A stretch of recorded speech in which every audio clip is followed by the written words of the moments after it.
மதகத ராஜா படம் வந்து தமிழ் சினிமால வந்து இப்ப முக்கியமான படமாகவும் பொங்கல் வந்து ரிலீஸ் ஆகி முக்கியமான காரணங்கள் தான் வந்து இந்த வீடியோ ஃபுல்லா பார்க்க போறோம். இந்த பொங்கல் வந்து விடாமுயற்சி பொங்கலா இருக்கும்னு நினைச்சேன். கடைசி அந்த விநாயகருங்க மாதிரி வந்து அனௌன்ஸ்மெண்ட் லாஸ்டா பண்ணியும் 12 வருஷம் ரிலீஸ் ஆகியும் வந்து பொங்கல் வின்னரா வந்து மதகத ராஜா படம் வந்து வந்திருக்கு. யாரு தெரியுமா? டேய், தன் உழைப்பால் சுகந்தி மாதிரி தனியா நின்னு தனியா சிங்கிளா அடிச்ச ஒரே பேட்மேன்ரா அவரு. கண்டிப்பா இந்த மாதிரி எல்லா படத்துக்கும் ஒர்க் அவுட் ஆகுமான்னு கேட்டா கிடையாது. ஏன்னா 2 வருஷம் ஒரு 2 மாசம் 3 மாசம் ரிலீஸ் டேட் தள்ளி போனாலே அந்த படம் ஒழுங்கா ஓடாது அப்படிங்கறதா வந்து தமிழ் சினிமால நடந்துட்டு ஒரு விஷயம். ஆனா இதுக்கெல்லாம் அப்பாற்பட்டு நடக்குதுன்னா அது வந்து கண்டிப்பா சுந்தர்சி அதனாலதான் முடியும். இதனால மட்டும்தான் பேய் படத்தை வந்து 4 பாட்டு எடுத்து அந்த 4 பாட்டையுமே ஹிட் ஆக முடியும். காமெடி படத்தை வந்து கமர்ஷியலா வேற லெவல்ல ஹிட் கொடுக்க முடியும். முன்னாடி போய் கரெக்டா ஏன் முன்னாடி போய் நீ வேகமா ஓட்ட போறியா? இல்ல வாத்தியாரே, பின்னாடி தூக்கி போடுது. சுந்தர்சி சார் அப்படி என்ன ஃபார்முலா வந்து யூஸ் பண்றாப்ல அப்படிங்கறதையும் பார்க்கணும். முதல்ல சுந்தர்சி அப்படிங்கிறவர் யாருன்னு கேட்டோம்னா அவர் தமிழ் சினிமால ஒரு பெர்ஃபார்மன்ஸ் பண்ணவரா, பல்லு டைரக்டர் ஆக்டராகவும் இருந்திருக்காரு, ப்ரொடியூசராகவும் இருந்திருக்காரு. 1995 முறைமாமன் அப்படிங்கிற படத்துலதான் வந்து ஒரு படத்தை இயக்குறாரு. அதுக்கப்புறம் வந்து உள்ளத்தை அள்ளித்தா, மேட்டுக்குடி இப்படின்னு கார்த்திக் சாரோட இணைகிறாரு. அப்புறம் தானும் படம் நடிக்க ஆரம்பிக்கிறாரு. அது கொஞ்சம் கை கோர்க்கலைங்கிற பட்சத்துல ஆக்டர் ஐம் ஃபெயிலியர் ஆக்டர். அதுக்காக காரணம் சொல்றேன்.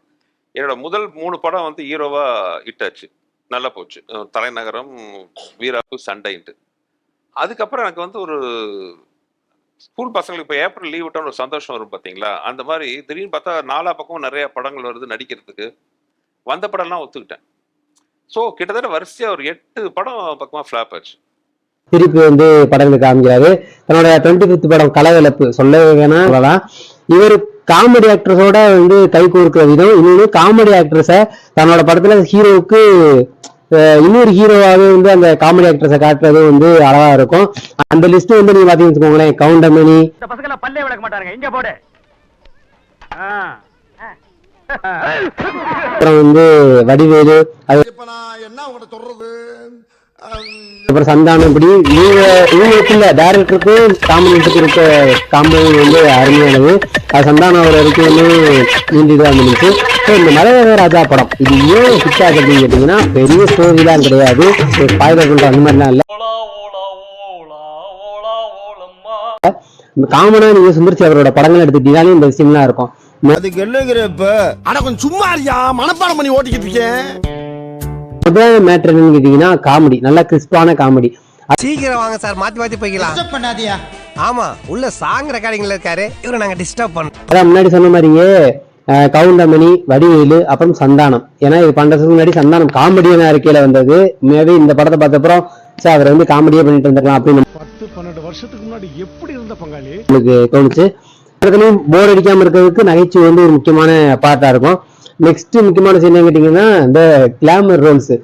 எத்தனை வாட்டி பார்த்தாலும் சலிக்க மாட்டேங்கிறாரு. அந்த கிளாமர் ரோல்ஸ் எல்லாம் வந்து நம்மள மூஞ்சி சுளிக்க வைக்காது, அங்க நம்மள ரசிக்க வைக்கிற மாதிரி இருக்கும்.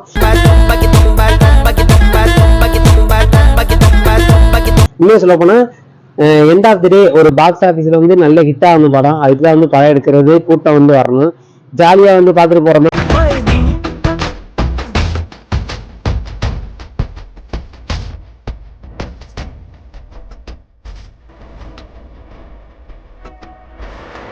படங்களா தான் இருக்கும். இது முக்கியமானதா இருந்துச்சு. ஒரு 15-20 நிமிஷம் விஷால், சந்தானம், மனோகரன் சார் வச்சு ஒரு எபிசோடு வரும். நான் ஏற்கனவே சொல்லியிருக்கேன், நான் நிறைய காமெடியெல்லாம் பண்ணியிருக்கேன். ஆனால் நான் பண்ண காமெடியிலேயே வந்து எனக்கு ரொம்ப ஃபேவரட் எதுன்னு கேட்டிங்கன்னா அந்த ஒரு 20 நிமிஷம் எபிசோட். பார்த்தா யாரா இருந்தாலும் சிரிப்பாங்க, அப்படி ஒரு பிளாஸ்டான இதாக இருக்கும். பிளேஸ்மெண்ட் வேணுமோ அங்கே கரெக்டாக வச்சுட்டு அந்த படம் ஃபுல்லாகவே ஒரு கலரிங்காக இருக்கும். அந்த கலரை வந்து எப்படி சொல்றது, கலர்ஃபுல்லா எப்பயுமே ஜெய்ஜின்னு நிறைய பேர் இருக்கிற மாட்டிக்கு ஒரு செலிப்ரேஷனை வந்து காட்டுற மாட்டிக்கு அவரோட படங்கள்லாம் இருக்கும். இது சுந்தர்சி அவரை வந்து எடுத்துக்கிட்டோம்னா அவரோட ஸ்டார்டிங்ல வந்து முனைமாமன், அதுக்கப்புறம்லாம் தான் நடிக்க ஆரம்பிச்சதுக்கு அப்புறம் வந்து சரிவுகள்லாம் வந்தோடனே கலகலப்புன்னு ஒரு படம் டைரக்ட் பண்றாரு. அதுக்கப்புறம் வரிசையா ஒவ்வொரு படங்கள், தீயா வேலை செய்யணும் குமாரா இருக்கட்டும், இந்த மாதிரி நிறைய படங்கள்ல வந்து பல்வேறு மேஜிக்ஸ் வந்து பண்ணிட்டே வந்திருப்பாப்ல. சொல்லி நிறுத்துங்களேன்டா, அவன் நிறுத்துற, அந்த லூசுக்கு மட்டும் வந்துட்டே இருக்கான், வர்ற நிறுத்துற அவனை. ராஜா வந்து அதனாலேயே வெற்றி அடைஞ்சு சொல்லலாம். அந்த அளவுக்கு வேற எந்த படத்துக்கும் ரெஸ்பான்ஸ் கிடைக்குமான்னு தெரியல. தமிழ் சினிமால வந்து இப்படி 12 வருஷத்துக்கு அப்புறம் லேட்டா வந்து ஒரு ரிலீஸ் ஆகிற ஒரு படம் இந்த அளவுக்கு ரெஸ்பான்ஸ் கிடைச்சு ஹிட் ஆகுமாங்கிறது வந்து ஆச்சரியமான ஒண்ணுதான். இந்த மாதிரி கமர்ஷியல் ஆங்கிள் உண்மையை சொல்ல போனா ஒரு படம் நம்ம எதுக்காண்டி பார்க்க போறோம், ஒரு என்ஜாய்மெண்ட்டுக்காக பார்க்க போறோம். அந்த என்ஜாய்மெண்ட்டை சாட்டிஸ்ஃபை பண்றதுக்கு வந்து அவங்க என்ன பண்ணணுமோ அதெல்லாம் பண்ணாங்க.